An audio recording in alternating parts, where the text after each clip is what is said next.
Hey, everybody, how you doing? Well, that's good. You're listening to PHLY Flyers. That's right, PHLY. My name is Bill Matz. I'm your director of fun and games for the evening.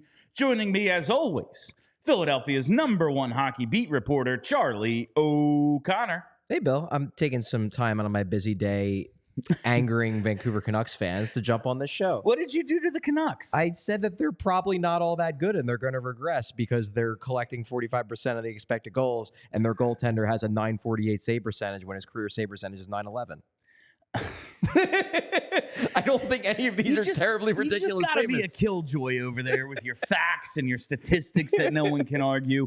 I will say that, like, I've heard a lot about how they're playing very strong team defense.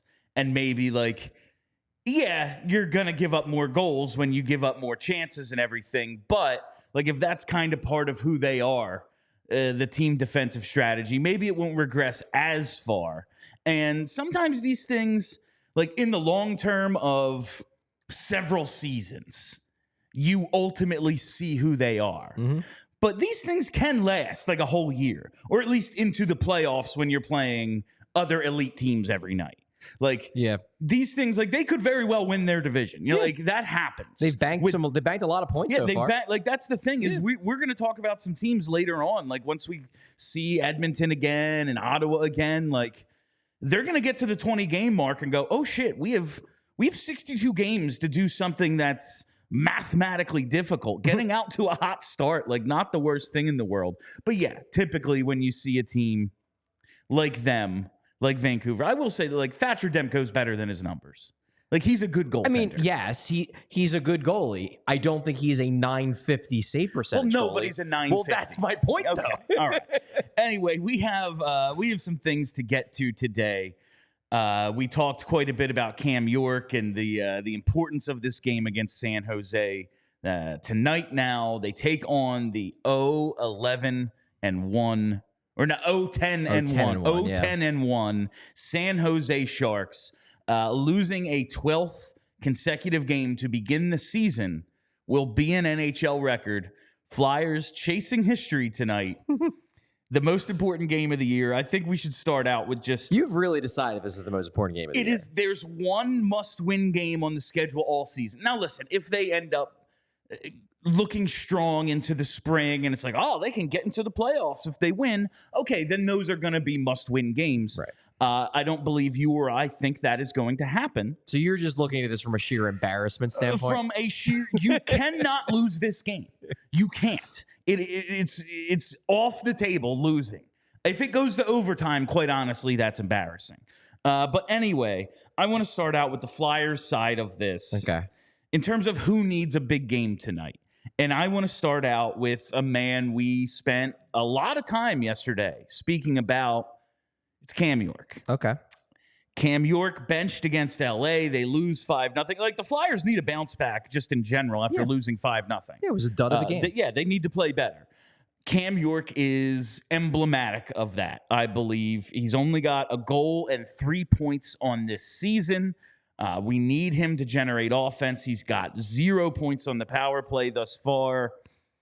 I think tonight, this game is as important for him as anybody on the roster. I think that's fair. I wouldn't. I think you might be over exaggerating it a bit.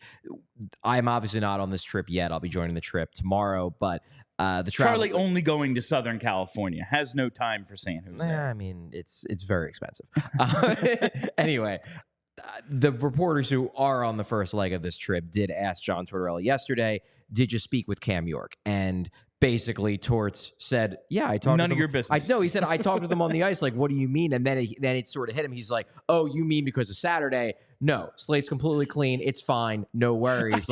He's like, I would have benched him again, but I'm not mad at him. He just didn't play well on Saturday. So I don't think this is quite a make or break game for Cam York, and maybe the way that we thought it might be, given the looming Anaheim game and precedent. The conversation yesterday comparing what Cam York's about to do on Friday, playing his hometown against the Ducks, and how it might compare to the Sanheim benching in Calgary right. Last season, may have been overstated. Possibly. That said, I do think it's important. He had a bad game on Saturday. He's had a little bit of an up and down start. The underlying numbers are great. The eye test hasn't been stellar. He hasn't done anything on the power play. Yeah, I think it's important for him to take a big step forward and show that the Saturday game was a one-game aberration, that's not him, and that against a weak team in San Jose, the weakest team definitely this year, possibly in quite a few years, that he can play well against them. So yeah, I think it's important.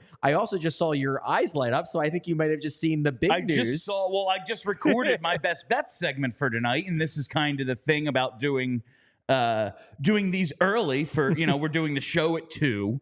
I did the best bets prior to the show. I did not see the lineups. I didn't even really think to check the lineups. In fairness, this only came out about 8 minutes ago. So it was while I was recording. So just all my Morgan Frost bets. Don't bet them. Don't take them. Those things when the guy doesn't dress, they get voided. So it doesn't matter. Okay. I haven't placed it yet. I was going to place them after we did all this. I was just telling people what I plan on betting, but Morgan Frost, 0 points on the season. I was like, okay, well, here's your chance, kid. And not going to get that chance, huh? John Tortorella said, "Nuh-uh. We should have started with this." Morgan Frost scratched. Apparently. So, well, this literally, again, that means this got announced about 9 minutes ago as we were sitting down to start the show. So okay. I'm not blaming us for not knowing this. This is immediate. This is breaking news that the Flyers tweeted out. Sean Couturier is going to be back in the lineup, and it will be Morgan Frost who is coming out for one Sean Couturier. Morgan Frost comes out. He's been playing well. We've talked about he's had opportunities to produce points. And that's kind of the life of the playmaker. You ultimately need your line mates, your teammates, to bury the chances you create for them. That has not been the case. Morgan Frost is in a rotation. He is a bubble player on this team. That is, I don't even know.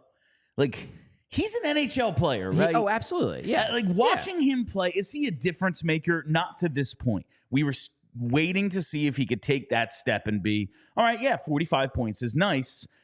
If you're going to be a points producer, if that's your thing, you got to be 0.75. You got to be 3/4 of a point guy. Yeah. If all you do is produce points, then you really have to do that a lot. He has 0. Yeah. So I get it. But man, that PhD line stays intact, I assume. And Morgan Frost comes out. What does this say about, we've heard they're not looking to trade him. But I guess they wouldn't tell you they are if they are, because that's stupid. Everything that I've heard tells me that, when teams have at least given the courtesy call of, hey, if you're interested in moving Morgan Frost, let us know. And those teams have been told, we're good. We want to make this work with Morgan. Morgan Frost wants to make this work in Philadelphia too. He hasn't requested a trade. Now, to me, I think what this most says is it's just more confirmation that the person who makes the lineups, when something goes wrong with the team, his first instinct is bench Morgan Frost. Yeah, that's we talk about the game Cam York played. He was -3, gets benched for the third period, and John Tortorella says, slate's clean, everything's cool. We talked about Owen Tippett and Noah Cates, both -3 in the Kings game. They don't come out. Yeah. Morgan Frost, however, is I don't want to say sacrificial lamb, but he's the guy who gets singled out time and time again. It does seem like it, yeah. I like Noah Cates and everything, and I do think he has a higher chance to be part of the #NextGreatFlyers team. at least more of a chance than Morgan Frost. But like, he has to be in the lineup every game, and Morgan Frost doesn't. That's what we're learning. Yeah. That's odd to me. Yeah. And I think kind of where we fell on this when the last round of scratchings was coming to an end was neither of us are sure if we are 100% sold on Morgan Frost as part of the long-term solution. But one of the primary goals of this season is to figure out who is and who isn't, and that it's dumb to be scratching someone who at least could be over, say, someone like Ryan Poehling, who, if he's going to be part of the solution, it's doing what he's doing right now. Yeah, there's no next level for Poehling. Or if there is, what is it? It just Scott Laughton, it just makes tops. it makes him into a good fourth liner rather than a replacement level fourth liner. So to me, it's dumb to not give Morgan Frost a full opportunity this season in as many games as possible to answer the question one way or the other, whether he can score enough to outweigh the fact that he's not a great two-way player, outweigh the fact that he's kind of more just a point producer. Okay, let's give you a full season without you having to go in and out of the lineup to show if you can score enough where we need to make a place for you. Where, you know, if you're a 65-point-a-year guy, then yeah, we need to figure out how to make that fit because that's valuable and that's important.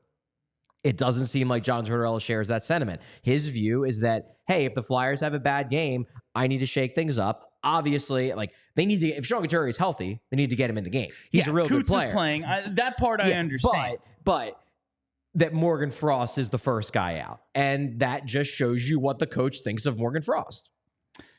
It's just like John Tortorella is not going anywhere. Morgan Frost is signed this year and next year, which are his age 24 and 25 season. And then there's still RFA control afterwards. And like, if you're not at this point in your career established as an everyday guy, you're not one. Like, this is the most important season of Morgan Frost's career. And he is odd man out whenever the situation arises. Like the Couturier injury, it was, all right, well, Morgan Frost draws back in. We're going to move Poehling out, whatever. But as soon as, like, okay, now we can have everyone in. As soon as there's a lineup logjam, it's Frost. Man, if I'm him, I'm asking out. Like, and he hasn't yet, and he's going to, we'll never know if he does, probably. No, I mean, we will, because it gets leaked out pretty quick. It gets leaked a lot, but like, he could get traded, and we never know it was his request. It could just like, but we might. I mean, if I do my job well, I'll know. I'm just kind of baffled by this, and I shouldn't be. Again, we've probably spent in the first, 2 months of this show more time talking about Morgan Frost than is warranted, considering the player he might ultimately be. It's been a big story, though. But it's about the kind of season this is, and it just, if we're not finding out about Morgan Frost, then what are we doing? Well, I think the answer, and again, this isn't an answer that I agree with, because I think Morgan Frost should be in as many games as possible, because I want to find out what he is. But do they just think they know? Well, that's what I was going to say. The response that John Tortorella would give you is that what Morgan Frost is right now is not a player I need to prioritize. And that's really what it boils down to. I think there are people in the organization that think higher of Morgan Frost than John Tortorella does. But like, at some point, your actions tell the tale. And the actions of John Tortorella tell us that he doesn't think that highly of Morgan Frost. He just doesn't. And look, he doesn't have any points in 6 games. He's a scorer who's not scoring. But if you're watching the games, look, I don't think he played that well against LA, but I don't think many players played that well against LA. I think there were other games during this scoreless run since he's got back into the lineup where if a couple guys finish some wide open chances, Morgan Frost is sitting on 2 or 3 assists right now. Is that great? No, but it's not bad. But if Tyson Foerster, just as a guy who I think has to have a big game tonight, going back to the conversation we were having prior to me finding out about Morgan Frost, if Tyson Foerster has 3 goals instead of 0, Morgan Frost's point total looks a lot better. Yes. Exactly. I don't think Morgan Frost has been particularly impressive on the whole this season, but I don't think he has been awful. And I think you can absolutely make the case that the same issues that are plaguing Morgan Frost are also plaguing Tyson Foerster. And Morgan Frost has now, what is this, game 13? Something like that. Something like that. Game 13. I think this is game 13 because I've lost count after. They're 5-6-1, so this is game 13. He's played 6 games. After tonight, he will have sat for 7 games. Like, if we're judging Morgan Frost and Tyson Foerster according to the same parameters, Tyson Foerster probably deserves to have a few more scratches, and Morgan Frost probably deserves to have a few fewer. I just, at a certain point, like you said a couple minutes ago, there are people higher up in the organization who might believe in Morgan Frost more so than the coach. Yes, I do believe that. We have discussed that the man who once wore Morgan Frost's number 48, Danny Briere, is one of those people. If he believed in him as much as we think he does, would he not go to bat for him at some point? Do you think that those conversations have happened yet? Is this something like, yeah, Briere likes Frost, but I'm not using up. If I have 6 arguments, then I'm going to get in with John Tortorella, and I'm hoping to win 4 of them. I'm not going to waste one of it on Morgan Frost. Like, what do you think the dynamic is right now? In fairness, and look, I see where you're coming from there, and I don't think you're necessarily wrong in terms of what Danny Briere's calculation might be. That said, like, Danny Briere doesn't have to only win 4 of 6 arguments with John Tortorella. He is John Tortorella's boss. If he wants to, he could win all 6. I'm saying he could. He could just say, dude, start Morgan Frost or I'm firing you. Like, he does have that power.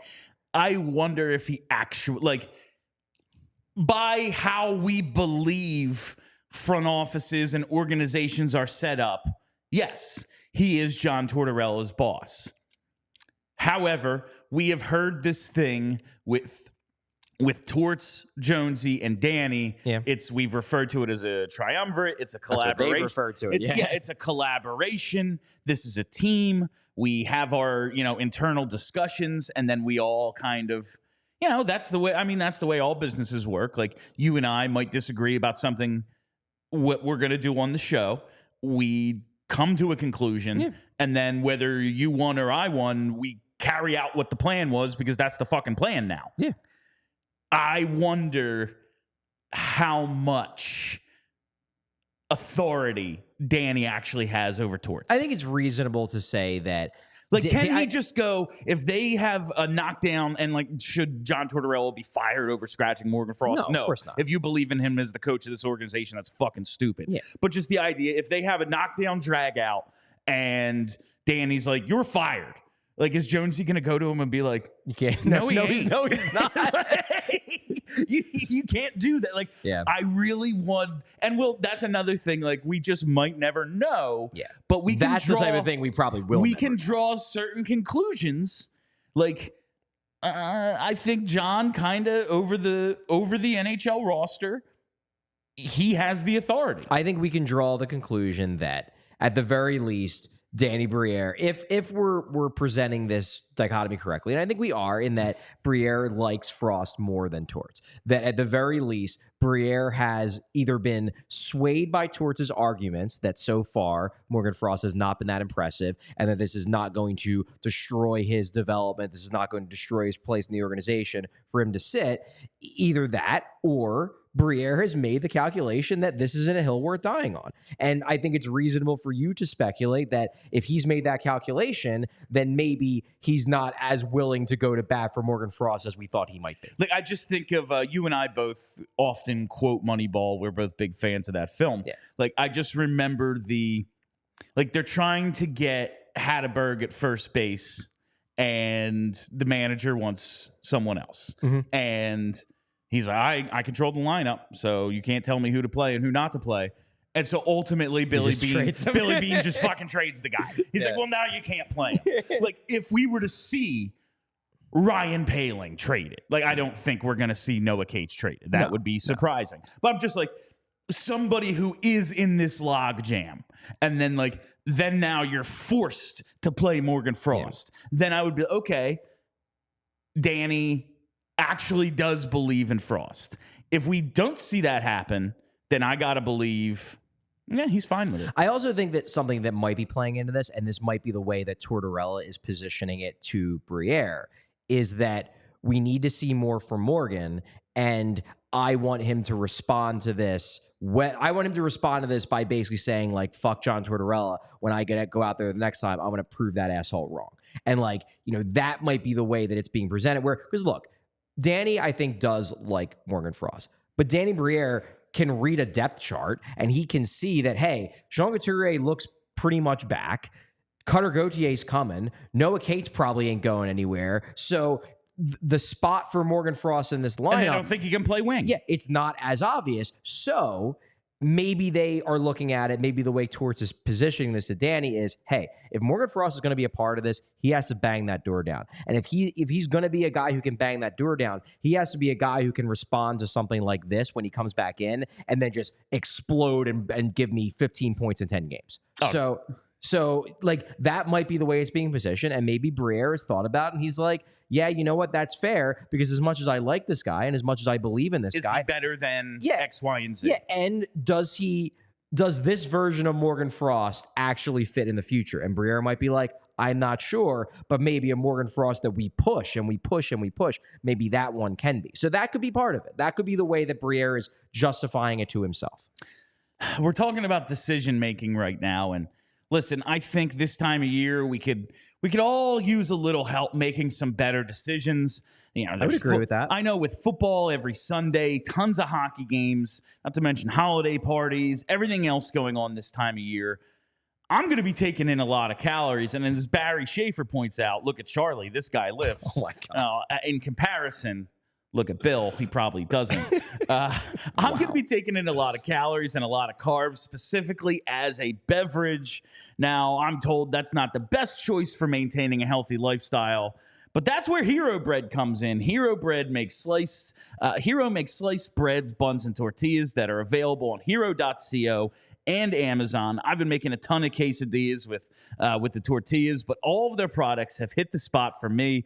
This bread is soft, fluffy, and delicious. And right now, Hero Bread is offering the PHLY fam 10% off their first order. Just go to hero.co and use our code PHLY to save on Hero Bread today. That's hero.co and save 10% today. And don't just take it from me. Our very own Kelly Hinkle, the heart and soul of Broad Street Hockey, is a Hero Bread fanboy, I guess fangirl.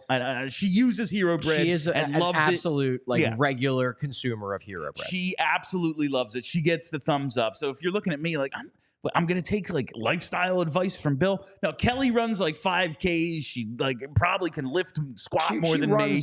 She runs over the bridge on a regular basis. Yeah, she just absolutely, and she is all about Hero Bread. So take it from Kelly, take it from me, take it from Charlie. Hero.co, 10% off using code PHLY. All right, back to tonight's game. So Morgan Frost out. That is not something I saw coming, but I guess once we talked about yesterday how Coots and as well as Carter Hart making the trip and they were skating, it was at least a possibility. I guess in my head, I was like, oh, that's not going to happen until the weekend, though. But the Couturier injury kind of popped up out of nowhere, so the fact that it appears to have cleared up kind of quickly shouldn't be surprising, I guess. Yeah, but I mean, I think given this team's history, it's like, oh, injury popped up out of nowhere. See you, Sean. But at least that wasn't the case. No, I mean, I think honestly, and this is somebody who I like a lot, but if you were going to point, because it's abundantly clear that they don't want to bench Foerster or Brink. Now, Brink certainly doesn't deserve to be benched. He's legitimately in the race for the Calder at this point, which is wild. Foerster in a deep-ass field. Yes. Like, it's insane. The Calder race this year is going to be nuts. Yeah, and he's very much in it. Yeah. But, so he's not getting scratched. Foerster, you could justify it, but it's abundantly clear they don't want to. And part of it, I think, is that they view this as a more important developmental year for him than they view it for Frost, who is older, has more NHL experience. To me, the real, if you're going to say, okay, maybe you don't want to mess with the fourth line because reasons, who comes out? I like this guy a lot, but Noah Cates doesn't have points in his last 4 games. He was -3 last game. He's been -6 over the last 4.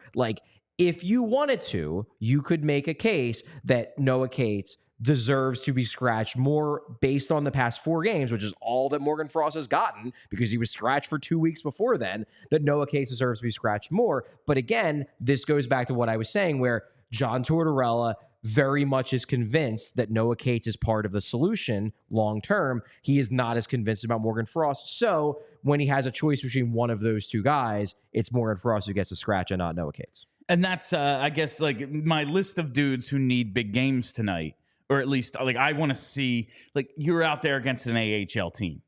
You should beat the shit out of the Sharks. Yeah, absolutely. Noah Cates is one of those dudes. He has 1 goal and 4 points on the season. I would very, very much like to see him find himself on the score sheet with a multi-point night tonight. Like, he gets big minutes against top lines. Guess what the Sharks don't have? Anyone who matches up with him in terms of a top line guy. Like, like, if he's out there against their second line, he's better. Yeah. He's a good player. Sure. I want to see him go out, but he hasn't been great lately, as you're pointing out. Like, we talked yesterday, one of the mailbag questions, is he trending towards a sophomore slump? And it's early. His underlying numbers are pretty good. It's early, but the thing is that he's getting a chance to play his way out of this. Yeah. Whereas Morgan Frost is not. Do you, like... I'm putting a lot more stock in tonight's game than you are because that's me.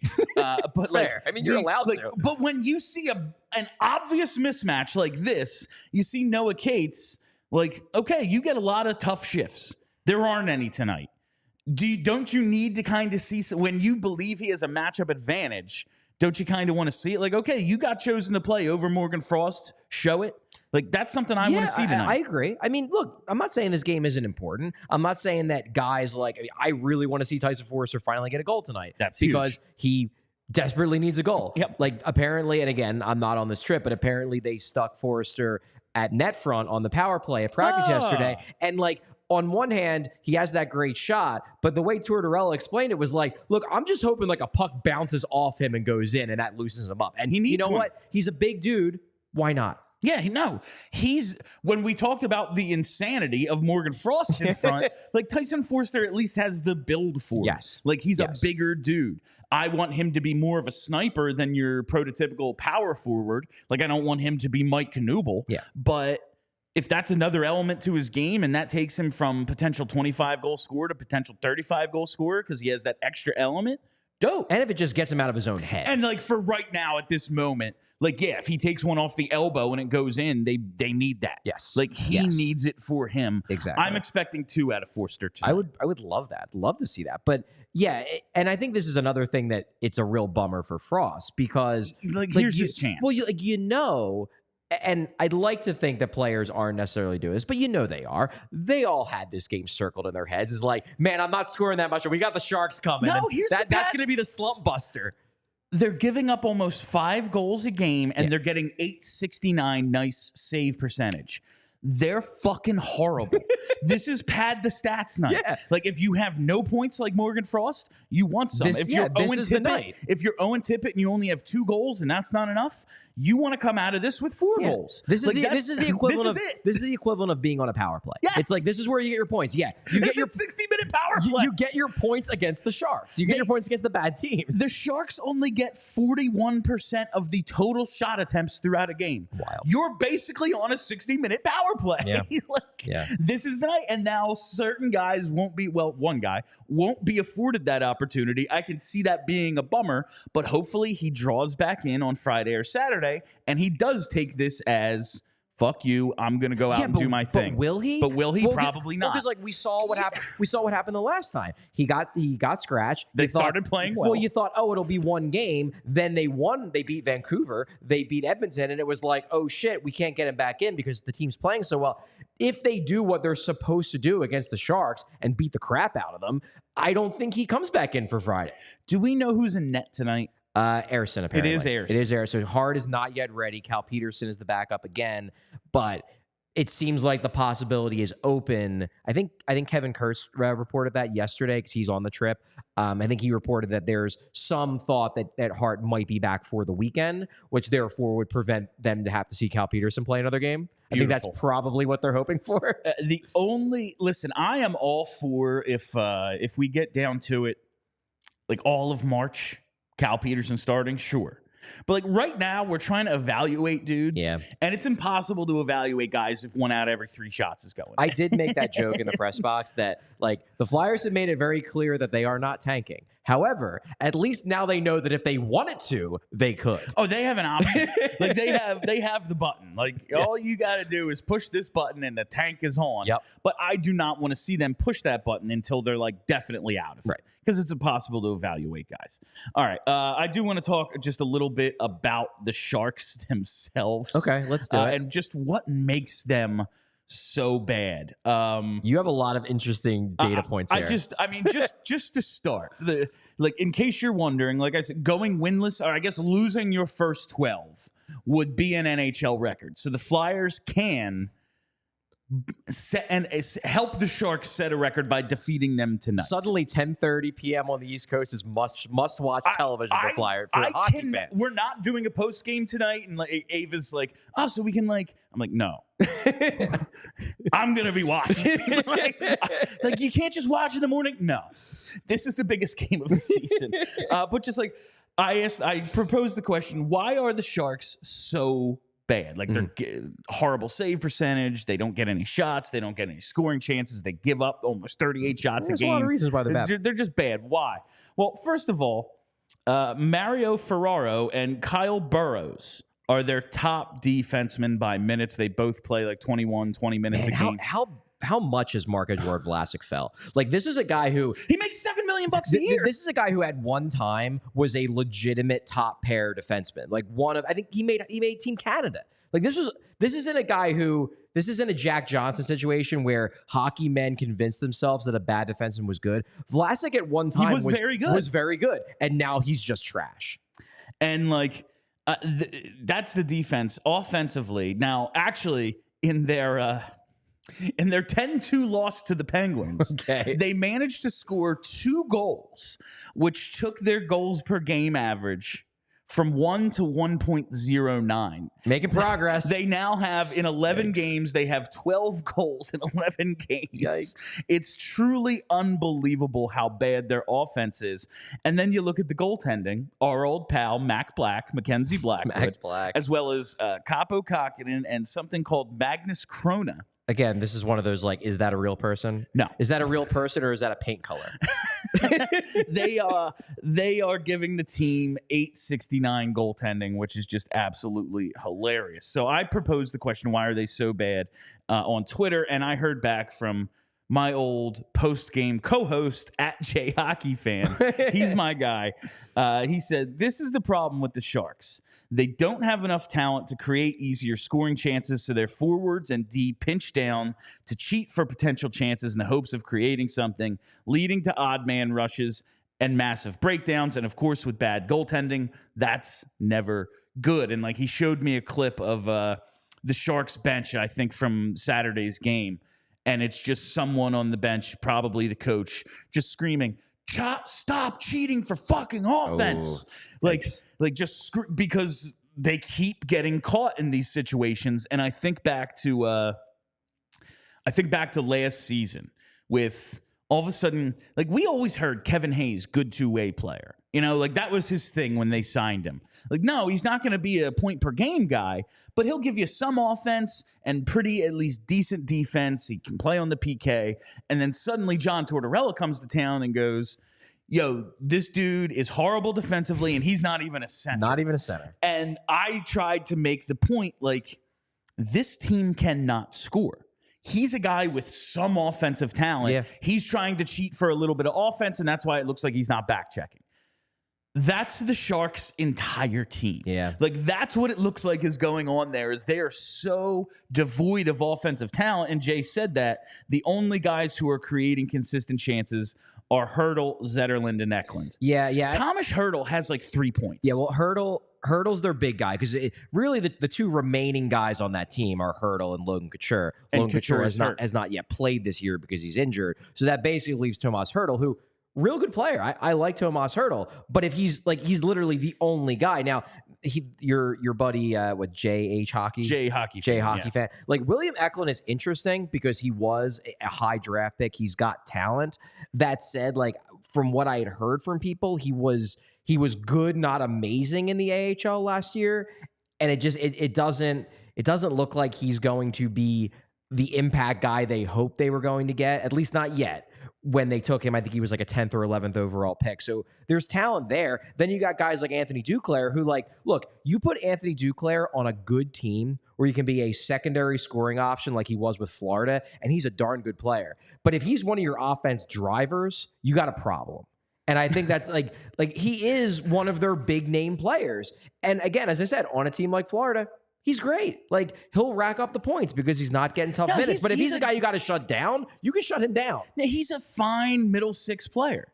It's just like, oh yeah, he's one of our 3 best offensive players. Yeah, and like they're trying to rehabilitate Philip Zadina, who was a high drafted from Detroit. They're like, hey, maybe we can turn him into something. He disappointed in his first spot. Maybe we can turn him into something. And like, that is doable. And you saw the Flyers do it with Owen Tippett a couple of years ago. But the difference between the Flyers and the Sharks is that, like, as much as we shit on the Flyers and as much as we said they have nobody, they did have some pieces that could be useful line mates for a guy like Owen Tippett who was trying to find himself. Like, who are you going to put Philip Zadina with aside from Hurdle?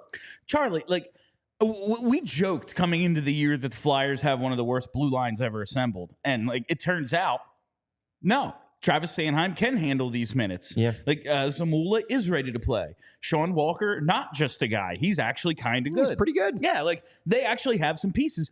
I don't know who like, Vlasic, that's it. And he stinks. He's like 100 years old. not I don't good know who anymore. these guys are. And I heard this on, like, in case, okay, well, maybe they can just move out their big money guys and really rebuild. Like, Couture's making a lot of money. Hurdle's making a lot of money. Vlasic, well, I heard this on What Chaos yesterday, okay. Our new national hockey show with Pete Blackburn and DJ Bean. It's pretty good. I've been enjoying it. They can really only move one because they already have retained salary slots with Erik Karlsson and Brent Burns. I actually didn't know that. So they only Makes have, sense, though. yeah, I just checked Cap Friendly, and yeah, they only have one more retained salary slot. And it's like, all right, we moved Hurdle. We're still stuck with Couture and Vlasic. Yeah. We're just paying these. I think they're stuck with Vlasic regardless. Well, yeah, like, he stinks now. Yeah, that's just a horrible contract. At least Hurdle like and Couture are still good. It's like 3 more years at $7 million. Yeah, for they're that. just going to have to and eat he's that. like, he's 36. Yeah. They have to buy him out. Like, yeah, that's it. They probably will buy him out at some point, I would think, once it becomes mildly possible. I got to do the game time read. And party in San Francisco because it was like, we want to take him to a Canucks game. We don't want to have his bachelor party in Vancouver because he grew up there. So let's do a fun city. We had them when they were playing the Sharks, and we got like a whole package. It was great. Shark Tank's a fun atmosphere when that team's good. They're just not good anymore. And so you can get a bunch of tickets in like the $30 range. I was actually hoping to see like $2. I was really hoping to see like, I'll pay you. You take these tickets and I'll drive you. Yeah. But yeah, so Game Time is where I use to it's where I use to get my last minute tickets, because buying tickets to your favorite event shouldn't be stressful. Game Time is the fast and easy way to buy tickets for all the sports, music, comedy, and theater near you with killer deals on last minute tickets and their best price guarantee. You can stop stressing over the tickets and start getting hyped for the fun you'll have. Game Time is the place for last minute ticket deals. Forget planning months in advance. Game Time has deals on tickets right up to the day of the event. Get exclusive deals. Get exclusive flash deals on tickets for football, basketball, baseball, concerts, comedy, theater, and more. The Game Time guarantee means you'll always get the best price. If you find tickets in the same section and row for less, Game Time will credit you 110% of the difference. So snag the tickets without the stress with Game Time. Download the Game Time app, create an account, and redeem code PHLY for $20 off. Download Game Time today. Last minute. Like, we're embarrassed. Our fans should know that, and we promise that this is going to get better. In some ways, it was meant to kind of as like a shot at Quinn in a way, because it's like, hey, dude, you better. I know this team ain't great, but we shouldn't be losing 10-1 and 10-2 in consecutive games anymore. If this team has any sort of fire whatsoever, you would think that the GM coming out and basically calling everyone out in front of the media 48 hours, 24 hours before, like, that should spark them as much as it can. That said, they're so bad that the Flyers should still win. They just maybe, like, given that if they have any sort of fire inside whatsoever, they shouldn't be losing 10-1. We talk about the Flyers' lack of high-end talent. Yeah. They have considerably more talent than the Sharks. Oh, yeah, 100%. We like, okay, games like the Kings game, sometimes that's just going to happen if the Flyers don't bring their A game. But I said this yesterday, like, I think it's actually going to work against the Sharks because no one wants to be their first win. Like, teams are actually going to go in and not overlook them because, oh my God, like the embarrassment, like especially coming, you got to get on a plane again. Like you got to get on a plane with John Tortorella and fly to Southern California after you lose to the fucking winless Shark. No, like I would want to avoid that at all costs. Yeah. And it's just one last thing on the Sharks here. If they have any ounce of I get it. After the first 10-goal game, I saw that they had one fighting major in that game. And it was halfway through, and it looks like there was some sort of interference play. I don't know. But there was one fight in that 10-1 game. In the 10-2 game, again, you surrendered 10 goals for a second consecutive games. Not a single fight. They have no pride. It's over. Like maybe this calling out thing, maybe that wakes them up. I don't know. I think the first time you surrender 10 goals should have woken you up a little, and then you go out and do it the very next game. Like, I just think back to that. It was 7-0 when the Flyers just decided, when Wayne Simmons was just like, fuck it, I'm fighting. And everything went wild against the Capitals back in, it was 2013. It was November 1st, 2013. Wow. It was 10 years ago. You're talking about the Ray Emery game, The Ray right? Emery game. Yeah. And then all of a sudden, Ray Emery comes down the ice, and Holtby's like, no. He goes, cover up, I'm fighting you. Like, it was 7-0. They have been down that twice in a row and nothing. Yeah. And that turned the Flyers season around. Now that Flyers team considerably more talented than the Sharks team. Sure. There are AHL teams that might be considerably more talented than the Sharks team. Thanks. But like, I'm not saying, oh, well, you got to fight. You surrender 20 goals in 2 games, start fucking swinging. Like somebody probably should at least just start swinging. Even if they're going to lose. Who cares? Like, yeah. And that's the kind, but that's the kind of shit too, that like, the hockey people like Mike Greer was not a face puncher. He was a tough player, and it had to infuriate him that like there was just no fight from his team. It's just what you do. Like I realized the game has changed, not that much. Not 20 goals in 2 games, not that much.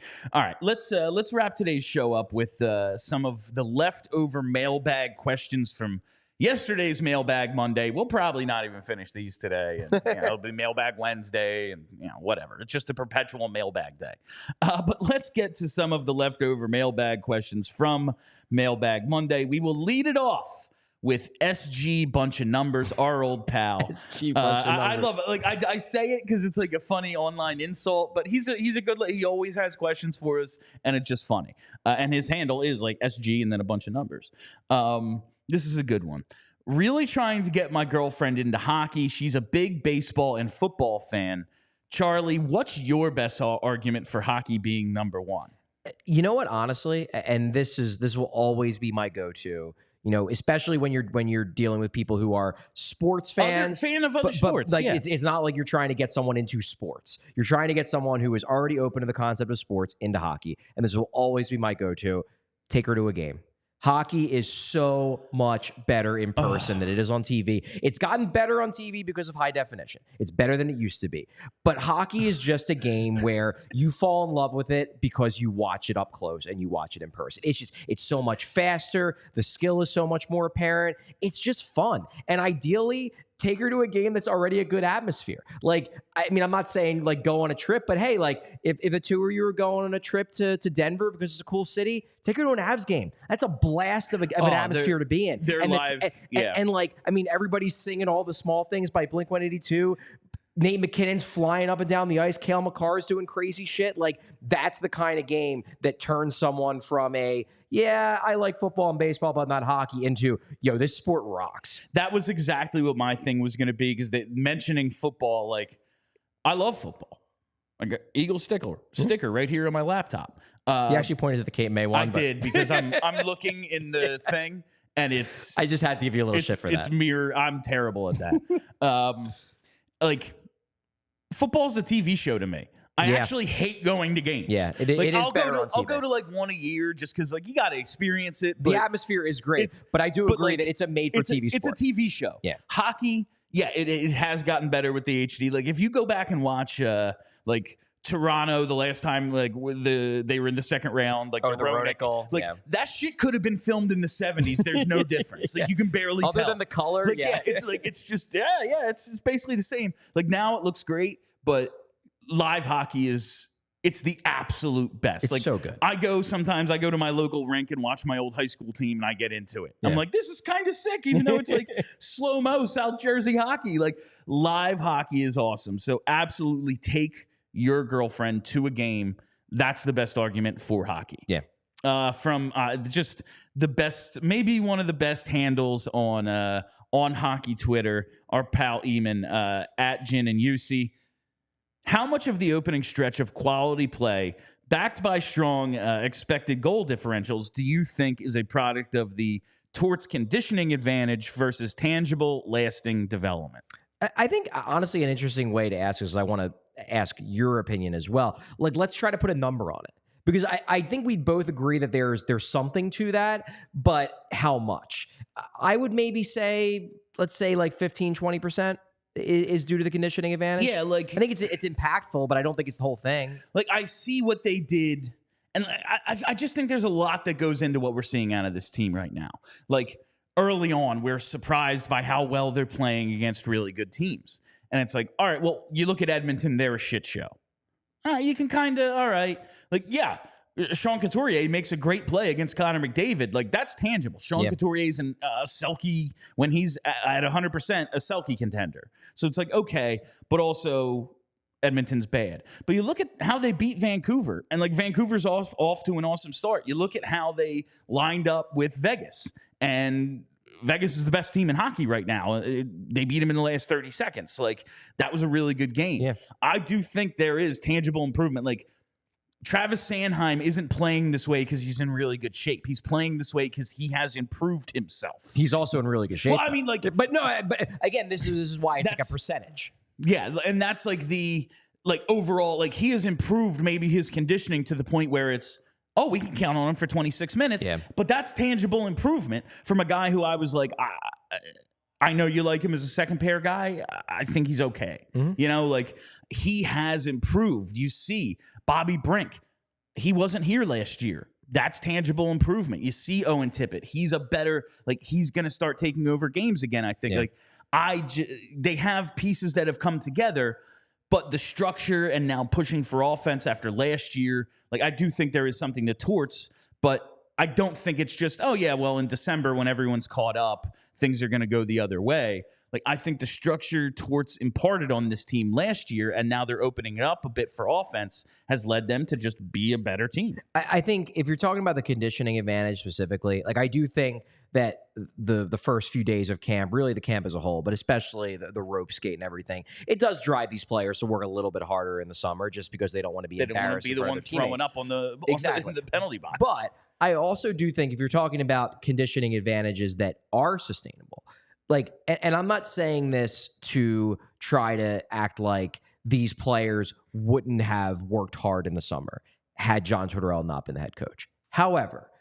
I don't think it's ridiculous to say that Travis Sanheim maybe doesn't put on 15 pounds of muscle in the summer had John Tortorella not challenged him to the degree he did last season. That maybe Joel Farabee doesn't show up a half a step quicker and a bit stronger this year if John Tortorella doesn't make it clear that, hey, last year I'll give you a pass, but next year you ain't getting a pass. Like, you have a coach who is very much challenging these guys. And while some of these guys, yeah, they might have gotten in a little bit better shape for camp, but then they settle into being their normal conditioning self once the season starts. There's a few guys, Farabee and Sanheim jump out at me especially, that I think are in better physical shape in part because of Tortorella's prodding, that they might be in good shape this year. I don't think they would be out of shape, but I think they maybe were pushed to be in a little bit better shape than they would have been otherwise because John Tortorella is their head coach. From of course, Jay Hockey fan. This is an interesting one. what is Cam York's offensive ceiling? Was his stock overinflated due to getting free points playing on an all-star team at the National Development Program with Hughes, Zegras, Caulfield, and Boldy? Conversely, is his defensive ability mildly underrated? What should we expect moving forward? I think that is a really good question. Like, we looked a lot like, oh, he's the power play quarterback with this amazing, but you also look and go, yeah, and if he just throws one pass to one of those guys, they're going to throw it, and then they throw it across ice to Caulfield, and he buries one. Like, he gets an assist, and he didn't really do much. He was just playing pitch and catch at the point. There might be something to that. We haven't really seen his offensive game take off since a little bit last year. There was a point where he was really producing, but not a ton since. What do you think his offensive ceiling really is? So I guess to kick it off, I absolutely do agree that some people may have overrated York's offensive ability because of the US NDTP thing. I do think that's true. Like, there's an element here of, like, no, Rasmus Ristolainen wasn't an amazing power play one quarterback. He was just on the same power play as Jack Eichel. So he racked up a ton of points because he passed the puck to Jack Eichel, and Jack Eichel did Jack Eichel things. I absolutely think there's an element to that, and it has an impact on 5-on-5 too, because Cam York would pass the puck to someone, they would do crazy things. Zegras would do a lacrosse goal, and then boom, Cam York gets a secondary assist, and he looks great. I mean, I remember watching York before the draft when I was scouting him. I remember watching York at Michigan. He's a skilled player. He's a good passer. He's a good to great skater. At no point did I see a guy who I thought had a dynamic element that would translate to the NHL level. Like, you watch certain defensemen, like you watch, obviously you watch Kel McCarr, but you even watch the, God, I'm blanking, the really good prospect that Montreal has, the defenseman, Lane Hudson.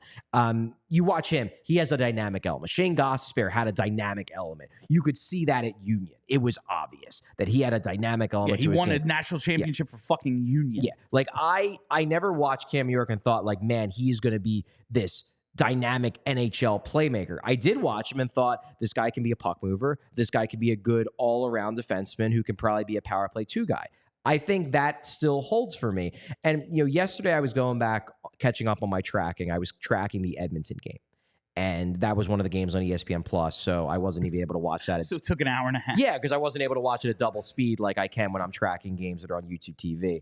And Cam York in that game showed a lot of flashes of exactly what I think John Tortorella is looking for from him. He was up on the play. He was carrying the puck through the neutral zone. He was activating in the offensive zone. So you do see it sometimes. It's not like it's not there. And I do think he has another gear offensively. I also think that if you're expecting Cam York to be at his ceiling a 60-point-a-year offensive defenseman, I would maybe pull back on those expectations because I don't think he was ever that guy. Just on Cam York, something I was thinking about. I listened back to yesterday's show, and we're discussing the balancing act of with him and Sanheim. Tortorella wants both guys to be active, to be aggressive, but when Sanheim is doing it constantly, he's doing what the coach is asking him. But like we said, like in the last couple of games, he spent a ton of time not just in the offensive zone, but like below the hash marks. What's Cam York supposed to do? Right. Maybe there's not an opportunity for it right now, but say when Risto gets back, do you want to split them up? I don't hate it. The question is then, who do you put with Sanheim? Because, I mean, I broke the this idea down. of Sanheim playing the right is it gives York the opportunity to play the left. But not even that, actually. And this is something for anybody who, I'll do a little shout out here. If you have not yet become a diehard member, I did an extended feature on Travis Sanheim for diehard members only. I interviewed him one-on-one, talked with John Tortorella, talked with some players. And Sanheim straight up told me that he actually thinks that playing on the right side unlocks his offense more, not just in the offensive zone. He likes it better carrying the puck up ice too, because the puck's protected along the boards. He feels like it gives him more freedom to cut in and just make more plays with the puck. And he said he actually has found in his career that even when he's on the left side, he finds himself when he's carrying the puck up ice to sort of like lean over to the right side to do that more. And that's when he feels the most confident as a puck carrier. So I honestly don't want to move him off the right side. the thing is that if you were to split Cam York up with him and say put York with Risto if and when Risto comes back, then the question is, who do you put with Sanheim? Like, I guess Sealer, because I don't think that you want Igor Zamula taking on the kind of minutes that Travis Sanheim would. Like, but Nick Sealer's a third pair defenseman. Yeah, exactly. Like there's a weakness there. So I don't know. It's a tough question. They don't really have the pieces for it. They don't really have the pieces for it. Even though I think they know that maybe York right now isn't quite ready and maybe it's not the ideal fit, it might be the best fit right now. But look, it's a long season. Guys are going to get hurt. Guys are going to come back. We're going to see different defensive pairings. I just personally would like them to keep Sanheim on the right side for a bit longer because I think I think offensively and in terms of his aggressiveness and his on-ice approach, I think he's benefiting from being on the right side. I don't want to take that away from him. I want to see him play the right side the rest of his career because I've never liked Travis Sanheim as much as I have these last couple of weeks. Pretend I'm doing this setup for the read like 3 minutes ago when Charlie said Cam York didn't have to do a lot to look good at the U.S. development program. You don't have to do a lot to look good either. All you got to do is shop with FOCO because FOCO has the absolute best officially licensed gear for all sports and fandoms. Whether you're looking for team apparel for the season ahead, they've got overalls, hoodies, hats, sunglasses, bags, everything you need for game day, and so much more. Maybe you need some accessories, toys, collectibles, or novelty items for your man cave, she shed, or podcast set. You've got to use FOCO for all your team gear needs. FOCO has our back for Philly sports, and they have yours too. Get the best gear around by using the link in the description of this show. And for all non-presale items, use the promo code PHLY. That's promo code PHLY for 10% off. FOCO, it's better than Cam York. Okay, that's just mean. I didn't need to say that. Real quick, a couple more questions we can knock out before the end of the show, Charlie. From Adam Bortz, our old friend. Can the power play be fixed with this group? How many coaches can we hang the strategy argument on? Or are we truly stuck here at the bottom until we get personnel? Yeah, I do think this is just maybe a coach can, through the course of this season, piece something together that they're better than, 10% that they were last year. Yeah. But to be at 20% is basically the minimum now. Yeah. 20% used to be like, all right, 20%, you're good. Now it's like, if you're below 20, you're bad. If they're going to get there, it's just going to they need another dynamic player or two. Yeah. And I think we've talked about this in the past on the show that it's not that the coaching staff has done a good job. They haven't, but there's a ceiling as to what you can get out of this group of players in terms of what the absolute best, most efficient version of this power play could be. Like the best, most efficient version of the Edmonton Oilers power play, probably like 40%. If they're doing everything right, and they never make a mistake over a full season, they're probably scoring something like a little less than half the time. This team, probably their ceiling is something like 20. That's probably about what they can do. Now, they're significantly worse than that, and the coach should be criticized for not allowing them to be better than the 10% they are. But this team does have a ceiling when it comes to the power play because they just don't have enough talent. All right, this will be the last one for today. I stole it from the Die Hard Discord. You can become a member of the Die Hard Discord by going to allphly.com and becoming a Die Hard member. I don't know if this was towards you for your Die Hard or for your Mailbag article, or if it was actually for the Mailbag Monday, but I stole it regardless. Okay. It's from BMAC in the Discord. I know it's too late for Mailbag questions, but what are you seeing as Brink's ceiling with how he's playing? Could he hit first liner territory? I don't see a world where he supplants someone like Michkov on the first line of the future, but I'm curious on your thoughts. I personally don't see him as a first liner. It kind of goes back to what I was saying about Cam York, where I don't see a dynamic element at the NHL level in Bobby Brink's game. But I think he could be a darn good second liner. Yeah. I've always viewed his ceiling as something like top sixer who scores 60-ish points a year. That's if he hits. And they didn't have a lot of top six quality prospects in the organization. They had a lot of guys who you're like, well, he's a middle sixer if he hits, best case scenario. Elliot Zune, fun player, but what's he really going to be? Is he a third liner at best? Whereas Brink, I looked at as a guy where he had a little boomer bust in him, where if he hits, you got a top sixer. If he doesn't hit, he might be nothing. He's an AHL. Well, and that's I've used the comparison between him and Frost. He's gonna be that points producer, and it's well, if he's not, in your top 6, what is he? Yeah. And Morgan Frost right now, it's, well, yeah, he's a 40-point guy, and we need more than that out of our top 6. Yeah. And Bobby Brink looks like with a similar skill set, he might be that, but I still like the idea. And he even says, I don't see him supplanting a Mishkov No, in of course not. Organizational depth chart. If he supplants Michkov, that means Michkov's severely disappointed. That might be that if he. Let's hope he doesn't. Yeah. I love Bobby Brink. I've been a fan of this guy since they drafted him. He's been really impressive so far. Let's really hope that doesn't happen. Yeah. All right. That is all the time we have for you on PHLY Flyers for today. Thank you all for listening. Thank you for hanging out. We will be back tomorrow at 10 a.m. So set those alarms. I know I have to. This is going to be shady for me, but we'll see. Shout out Shady Bill. Shout out Shady Rays. But I will be here. Charlie is traveling. He's joining the team on the trip, so we're doing an early show to accommodate his travel needs. So join us then. My name is Bill Matz for Charlie O'Connor. Have a great week, Philly. We all silly like the